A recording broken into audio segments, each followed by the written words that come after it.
It's a cliche of courtroom dramas. That moment when the eyewitness is asked, "Do you see the person who committed the crime here in this courtroom before you?" Well, it happens in real courtrooms all the time. And to jurors, that point of the finger by a confident witness is about as damning as evidence can get. But there is one type of evidence that's even more persuasive, and that, of course, is DNA.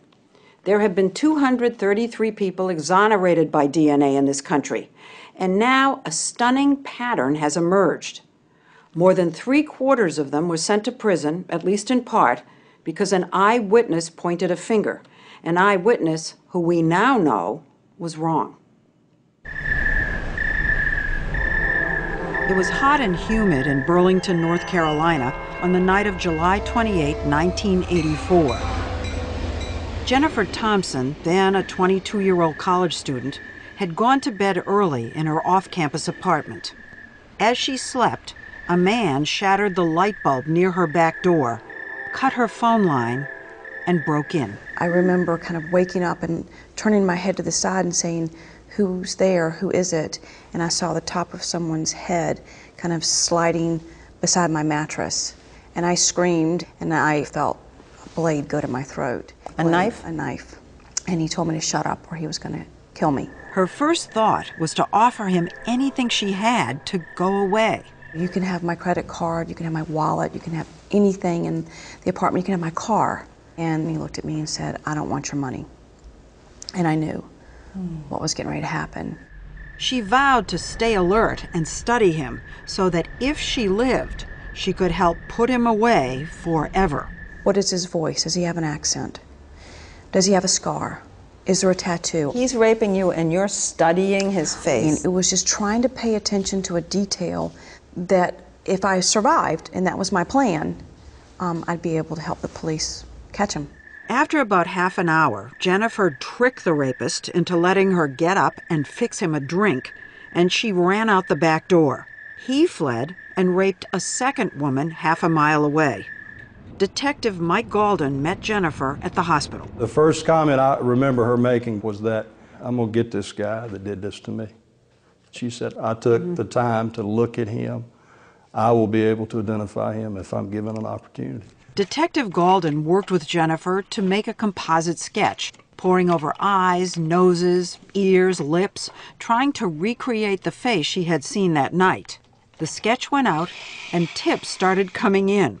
One of those tips was about a young man named Ronald Cotton, who worked at a restaurant near the scene of both rapes and had a record, a guilty plea to breaking and entering, and as a teenager to sexual assault. 3 days after the rape, Mike Galden called Jennifer in to do a photo lineup. He laid these 6 pictures down on the table, said the perpetrator may or may not be one of them, and told her to take her time. Does she say immediately, "That's him"? No, she studied each photograph. I can remember almost feeling like I was at an SAT test. You know, where you start narrowing down your choices. You can discount A and B. And Oh, like multiple choice. exactly. According to the police report, Jennifer studied the pictures for 5 minutes. She picked up Ron's photograph and said, "That's the man who raped me." And you must have said, "Are you sure?" And she said yes? Yeah, oh yes, certainly. Ronald Cotton heard the news from his mother's boyfriend. He told me, he said, "Ron," he said, "the police are looking for you." And I said, "For what?" And he told me, "For rape." I said, "Man, I didn't commit such a crime like that." Did you panic? I didn't panic. I was trying to figure out, why. He comes in and gives me a very detailed account of where he was, who he was with that night. As it turns out, that was a false alibi. I realized later that I had got my weekends confused, and so therefore I gave them the reason to think that I was lying. This was August 1st, 1984. Right. You go in to clear yourself. When did you actually leave? I didn't. He was locked up and days later put in a physical lineup. I'm number 5. You scared? I was very scared, nervous. I was so nervous. I was trembling. I felt my body just shaking. They were asked to step forward, speak, and step back. I can remember looking to the detective and saying, "It's between 4 and 5, can I have them do it again?" And then she knew it was number 5, Ronald Cotton. Did you feel absolutely certain? Absolutely certain. Did anybody say to you, good job? Well, what was said to me afterwards was, that's the same person you picked out in the photo lineup. So in my mind, I thought, bingo, I did it right. I did it right. In a week-long trial, the jury heard about Ronald Cotton's faulty alibi, his clothing that matched Jennifer's description, and a piece of foam found on her floor that seemed to come from one of his shoes. And most powerfully, they heard from Jennifer. When they ask you, do you recognize the man who did this to you? Did you point to him? It was Absolutely. Ron Cotton. It was Ronald Cotton. She called my name, pointed a finger, and that's all it takes, it seemed like. What did that feel like? It felt like someone pushing a knife through me. It took the jury just 40 minutes. The verdict? Guilty on all counts. He was sentenced to life and 50 years. And it was for me that moment that you know the justice system works. Because I am the victim, and he's a horrible person, and he will never, ever be free again. Ronald Cotton was handcuffed, shackled, and taken to North Carolina's Central Prison. He was 22 years old. You know, they say grown men doesn't cry, but it's a lie. You know, I grabbed my pillow many times and hugged it, wishing I was hugging my mom, my dad, sister, brother. I wish it didn't have to be this way. He started working in the prison kitchen, singing in the choir, and writing letter after letter to his attorneys, hoping to get a new trial.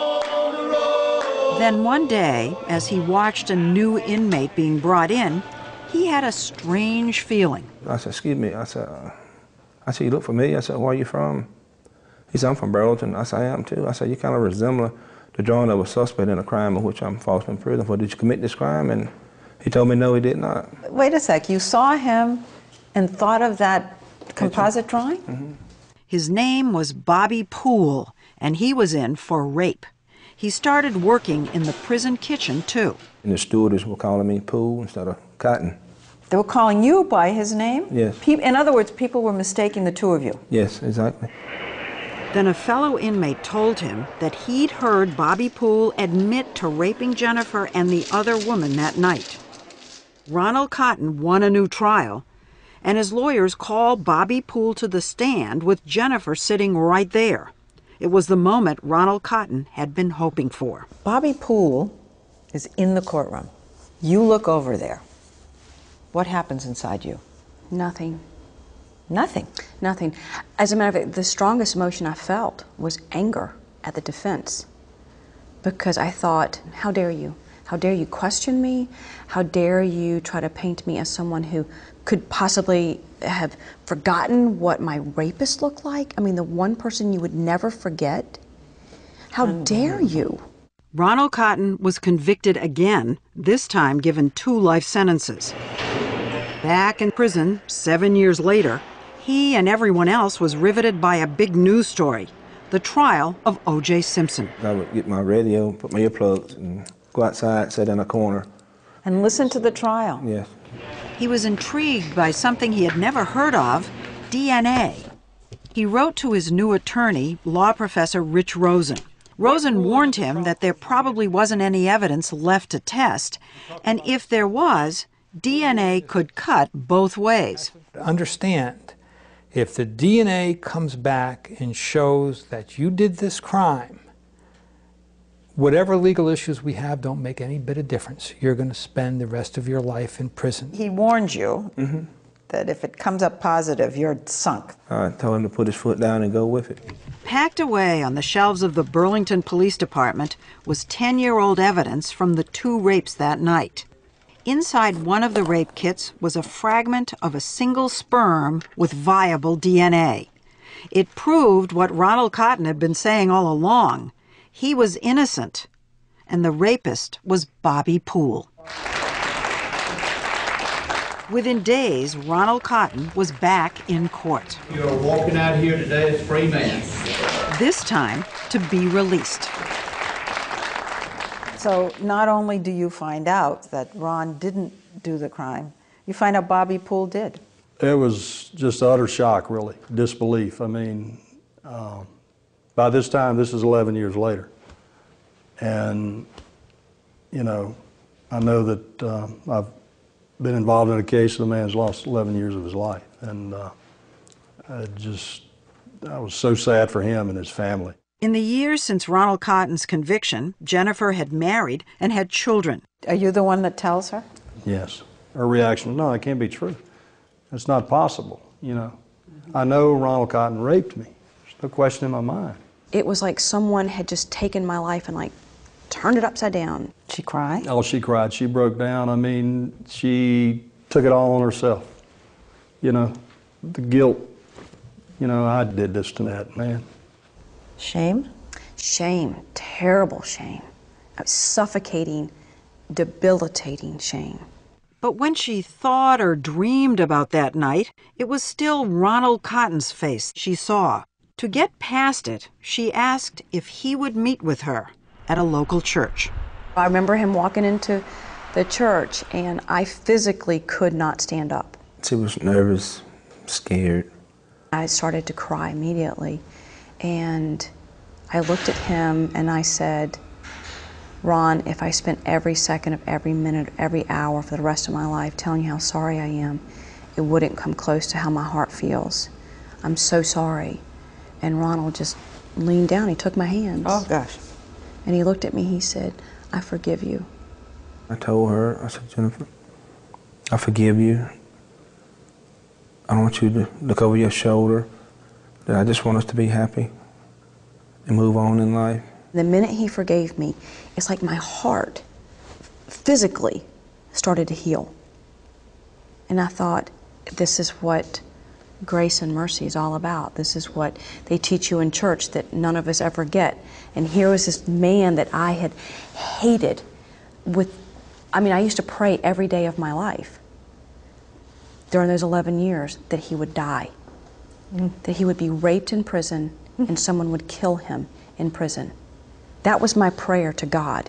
And here was this man who, with grace and mercy, just forgave me.